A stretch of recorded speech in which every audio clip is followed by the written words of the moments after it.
Hi, thanks for joining me. Today I've got a fun AIME problem I want to share with you. This is AIME 1 from 2010 and this is problem 12. Okay, so we have m, a natural number, so a positive integer, which is at least 3, and we're defining this set s to be 3, 4, 5, 6, and so on, all the way up to little m. We want to find the smallest little m such that for any partition of s into two subsets, at least one of these subsets contains some integers a, b, and c, where a, b, and c are not necessarily distinct, such that a, b equals c. Okay, so we have this at s, and we want the property so that whenever we take two subsets which partition s, so in other words, two subsets of s which are disjoint and their union makes s, so we want this property to have that any two subsets which satisfy those, at least one of those subsets has the property that there exists three integers within that subset, let's call them a, b, and c, where a, b, and c are not necessarily distinct, such that a, b equals c. Okay, I hope I've explained the problem correctly. If you want, pause the video and have another read of it. But if you want to have a go at this problem, pause the video now and give it a go for yourself. And I'm going to jump straight into a solution. Okay, so for this problem, I think it's easier if I just say what the solution is and then work towards it. Because it's one of those problems where once you know what the solution is, it's a lot easier to kind of work out the solution.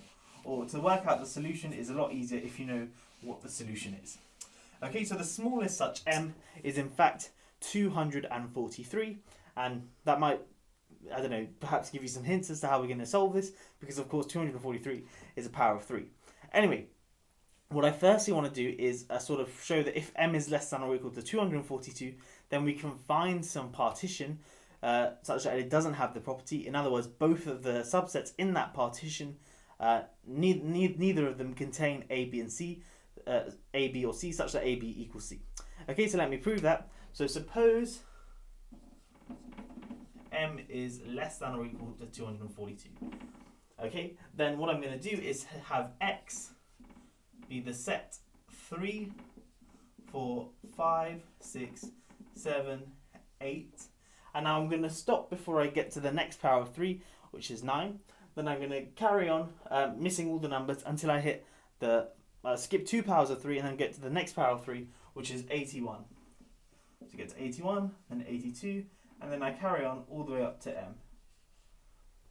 Okay, and then I'm just going to let y be the complement of this guy here, which of course is just 9, 10, all the way up to 80. And that's provided, of course, that m is at least 81. And if m is less than 81, then this number won't be 80, it will be a bit smaller. Anyway, we have this guy here. These two sets, x and y, clearly partition s, because obviously they're disjoint from one another. This guy only contains elements 9 through 80. This contains no elements 9 through 80. Okay, and obviously their union is 3 all the way up to m, which is exactly s. Okay, but I claim that neither of these sets has some a, b, and c within that set, such that a, b equals c. Okay, so firstly let's look at x. So suppose for contradiction there exists a, b, c in x, such that a, b equals c. Okay, well, without lost generality, we can assume that a is less than or equal to b. Okay, well, if we just look at what this guy here is, I claim firstly that b has to be less than or equal to 8. Well, that's kind of clear because if b was bigger than 8, then b would have to be at least 81. But then ab would be at least 81a. And because a is also an x, a must be at least 3. So this is at least 81 times 3, which is 243. But we need this guy to be equal to c. So we'd have that c is at least 243, but that's impossible because the biggest element is m, and m is at most 242. Okay, so that means that b is at most 8. So we have that a is less than or equal to b is less than or equal to 8. And we have that a is also at least 3. But then, just looking at this, we must have then that 9. So ab is at least 9, because obviously 3 times 3 is 9. But ab is also bounded above by 8 times 8, which is 64.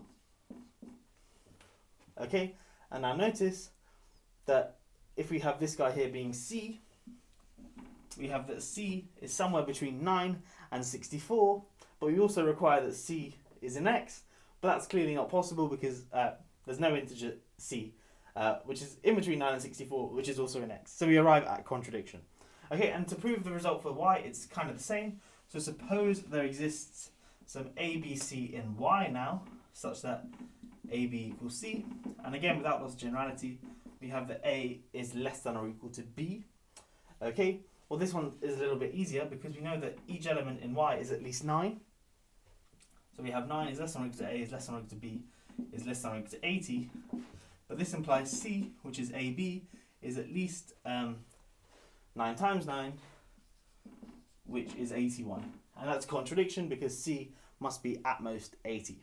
Okay, so we've shown that if m is less than or equal to 242, there we can construct this partition, x and y, and this doesn't have the property, i.e. neither x nor y contains some a, b, or c, such a, b, and c, sorry, such that a, b equals c. Now what we want to do is show that if m is at least 243, no matter which partition you take, we can always find some set. One of the subsets in the partition has the property that there exists a, b, and c within that subset such that a, b equals c. Okay, so we're going to suppose that m is now at least 243. So let's get rid of this. So m is at least 243. Okay, and now let's suppose we partition S again into some sets x and y, but x and y now are arbitrary.